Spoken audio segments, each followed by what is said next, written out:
Hi friends, welcome to Rajahmundry home recipes. ఈరోజు వీడియోలో కరకల్లాడుతూ ఉండే సగ్గుబియ్యం వడియాలు, అలానే ఎంతో టేస్టీగా ఉండే బియ్యపిండి వడియాలు ఈజీగా ప్రెషర్ కుక్కర్లో ఎలా చేసుకోవాలో ఈ వీడియోలో చూద్దాం. బియ్యపిండి వడియాలు ఎక్కువ శ్రమ లేకుండా ఈజీగా ప్రెషర్ కుక్కర్లో ఎలా చేసుకోవాలో ఈ వీడియోలో అయితే చూసేద్దాం. దానికన్నా ముందు మన ఛానల్లో చాలా రకాల వడియాలు ఉన్నాయి. కింద డిస్క్రిప్షన్ లింక్ ఇస్తాను, ఇంట్రెస్ట్ ఉన్న వాళ్ళు చెక్ చేయండి.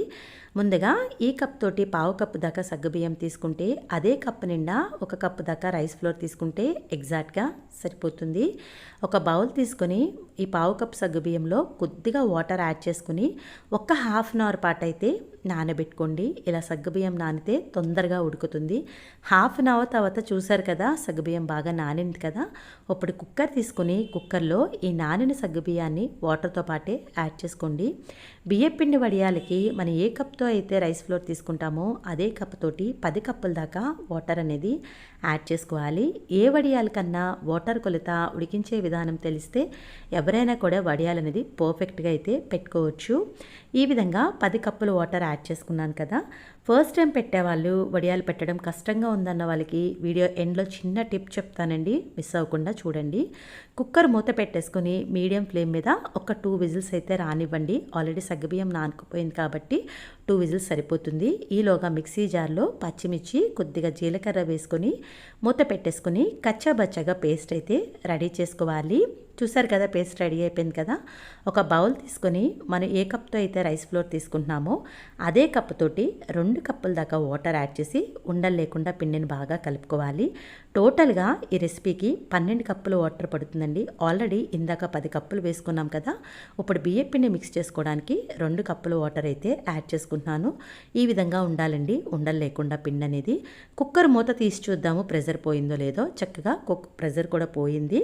మనకి సగ్గుబియ్యం కూడా నానిపోయింది కాబట్టి చాలా ట్రాన్స్పరెంట్గా బాగా ఉడికింది కదా. ఇప్పుడు స్టవ్ ఆన్ చేసి మంటను మీడియం ఫ్లేమ్లో పెట్టుకుని వాటర్ అనేది రోలింగ్ బాయిల్ అవ్వనివ్వాలి. ఉప్పు అనేది వేసుకోవాలి. అయితే వడియాలకి ఎప్పుడైనా కూడా ఉప్పు తగ్గించి వేసుకోవాలండి. వడియాలు ఎండిన తర్వాత ఉప్పు తేలుతా అనే విషయం గుర్తుపెట్టుకోండి. ముందుగా పిండిని అడిగి నుంచి ఒక్కసారి మిక్స్ చేసేసుకుని ఈ మరుగుతున్న వాటర్లో వేసుకొని కంటిన్యూషన్గా 2 to 3 మినిట్స్ లో ఫ్లేమ్లో పెట్టుకుని కలుపుతూ ఉండండి. ఈ విధంగా కలుపుకున్న తర్వాత దీంట్లోకి మనం రెడీ చేసి పెట్టుకున్న పచ్చిమిర్చి, జీలకర్ర పేస్ట్ని కూడా వేసుకొని మరొకసారి మిక్స్ చేసేసుకొని లో ఫ్లేమ్లో పిండిని 10 to 15 మినిట్స్ పాటు ఉడికించుకోండి. వడియాలు ఎప్పుడైనా కూడా మీరు గుర్తుపెట్టుకోండి, పిండి కనుక సరిగ్గా ఉడకకపోతే వడియాలు ఎండిన తర్వాత కన్నాలు పడిపోతాయండి. ఫస్ట్ టైం పెట్టే వాళ్ళకి నేను చెప్పే టిప్ ఏంటంటే, ఇలా మీకు ఉడికించుకునే టైము తెలియలేదు అనుకుంటే కనుక ఇదే మనం ఎసర్లోనే కొద్దిగా మైదా పిండి 2 స్పూన్లు యాడ్ చేసుకుని కనుక పిండి మీరు కుక్ చేసుకుంటే మీరు ఎలా కుక్ చేసినా కూడా వడియాలు అనేది పర్ఫెక్ట్గా అయితే వస్తాయి. చూసారు కదా, పిండి అనేది కన్సిస్టెన్సీ రావాలి. ఇలా వచ్చిన తర్వాత కాస్త చల్లారిన తర్వాత ఇలా చక్కగా వడియాలు పెట్టేసుకోవడమే. కొంచెం చిన్న సైజ్ అయితే కనుక వడియాలు అవుతాయి, అదే పెద్ద సైజ్ అయితే కనుక మీకు అప్పడల్లా కనబడతాయి. ఇలా పెట్టుకున్న వడియాలను కంప్లీట్గా ఒక 2 డేస్ పాటు ఎండలో కంప్లీట్ డ్రై అయిన తర్వాత మాత్రమే మనం స్టోర్ చేసుకోవాలి. చూడండి, ఇలా పెట్టుకున్న తర్వాత మనకి ఈవినింగ్కి వడియాలు అనేవి చక్కగా కాస్తైనా ఎండుతాయి. ఇలా ఎండిన తర్వాత దీన్ని విధంగా బ్యాక్ సైడ్కి అయితే టర్న్ చేసేసుకొని వెనకాల కూడా మనకి కాస్త చెమ్మాయింపు ఉంటుంది కదా, అటువైపు కూడా కంప్లీట్గా డ్రై అయ్యే వరకు డ్రై చేసుకోవాలి. ఇలా గలగలా సౌండ్ వస్తుందంటే వడియాలు అనేవి చక్కగా ఎండినట్టండి. ఇలా ఎండిన తర్వాతే మనం ఎయిర్ కంటైనర్లో పెట్టుకుంటే సంవత్సరం పైనే నిల్వైతే ఉంటాయి. ఇప్పుడు ఈ వడియాలను వేయించుకొని చూద్దాం. దానికోసం అని చెప్పి ప్యాన్ పెట్టి కొద్దిగా ఆయిల్ వేసుకొని ఆయిల్ బాగా హీట్ అయిన తర్వాత మంటను లో ఫ్లేమ్లో పెట్టుకుని మనం రెడీ చేసి పెట్టుకున్న వడియాలను వేసుకొని చక్కగా ఇలా వేయగానే ఆయిల్ హీట్గా ఉంటే కనుక వెంటనే వేగిపోతాయండి. వేగగానే తీసేసుకోవడమే. అంతే, బియ్యపిండి వడియాలు తయారు చేయడం ఎంత ఈజీయో కదా. వీడియో నచ్చిందా? నచ్చితే ఒక్క లైక్ ఇవ్వండి. మీరు ఇచ్చే లైక్ వల్ల మన వీడియో ఇలాంటి మరికొంత వ్యూవర్స్కి అయితే చేరుతుంది. మీరు కూడా ఈ బియ్యపిండి వడియాలను ట్రై చేసి ఎలా వచ్చిందనేది మీ అమూల్యమైన కామెంట్స్ని ఖచ్చితంగా నా కామెంట్ సెక్షన్లో తెలియజేయండి. మీ అందరికీ నా వీడియో నచ్చిందనే అనుకుంటున్నాను. ఆడుతూ తెల్ల పువ్వుల్లా ఉండే సగ్గుబియ్యం వడియాలు టిప్స్ తోటి ఎలా తయారు చేసుకోవాలో ఈ వీడియోలో అయితే చూసేద్దాం. ఏ వడియాల కన్నా వాటర్ కొలత ఉడికించే విధానం తెలిస్తే ఫస్ట్ టైం పెట్టేవాళ్ళు కూడా చాలా పర్ఫెక్ట్గా వడియాలు అయితే తయారు చేసుకోవచ్చు. ఇప్పుడు ఈ సగ్గుబియ్యం వడియాలు కొలతల ప్రకారం ఎలా తయారు చేసుకోవాలో వీడియో అయితే చూసేద్దాం. మనం ఏ కప్తో అయితే సగ్గుబియ్యం తీసుకుంటామో అదే కప్ తోటి 7 కప్పుల దాకా వాటర్ అనేది సగ్గుబియ్యం వడియాలకు పడుతుందండి. ముందు రోజు నైటే 1 కప్ సగ్గుబియ్యం తీసుకున్నాను. దాంట్లోకి 7 కప్పుల దాకా వాటర్ యాడ్ చేసుకుని సగ్గుబియ్యాన్ని నానబెట్టుకుంటున్నాను. ఒక్కొక్కసారి సగ్గుబియ్యం క్వాలిటీని బట్టి 8 కప్పులు కూడా పడుతుంది. ఇలా రాత్రికే నానబెట్టుకుంటే చక్కగా సగ్గుబియ్యం తొందరగా నాని ఉడుకుతుంది. మార్నింగ్ చూడండి సగ్గుబియ్యం చక్కగా నానిపోయింది కదా, ఇప్పుడు ఉడకడం కూడా చాలా తొందరగా అయిపోతుంది. మిక్సీ జార్లో 4 పచ్చిమిర్చి, 1 స్పూన్ దాకా జీలకర్ర తీసుకొని మూత పెట్టేసి కచ్చాబచ్చగా పేస్ట్ చేసేసుకొని రెడీ చేసేసుకొని పక్కన పెట్టేసుకోండి.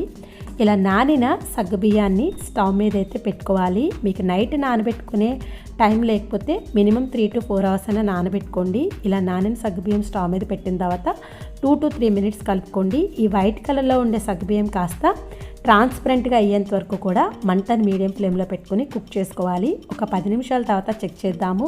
చూడండి సగ్గుబియ్యం ఇలా చేతితో మెదిపితే ట్రాన్స్పరెంట్గా అయిపోయిందంటే చక్కగా ఉడికిపోయినట్టు. ఇలా ఉడికిన తర్వాత దీంట్లోకి ఉప్పు అనేది యాడ్ చేసుకోవాలి. వడియాలకి ఎప్పుడైనా కూడా ఉప్పు తగ్గించే వేసుకోవాలండి. వడియాలు ఎండిన తర్వాత ఉప్పు తేలుతాయనే విషయం గుర్తుపెట్టుకోండి. ఇది కమ్మగా ఉండడానికి 1 పావు కప్పు దాకా నువ్వులు వేసుకున్నాను.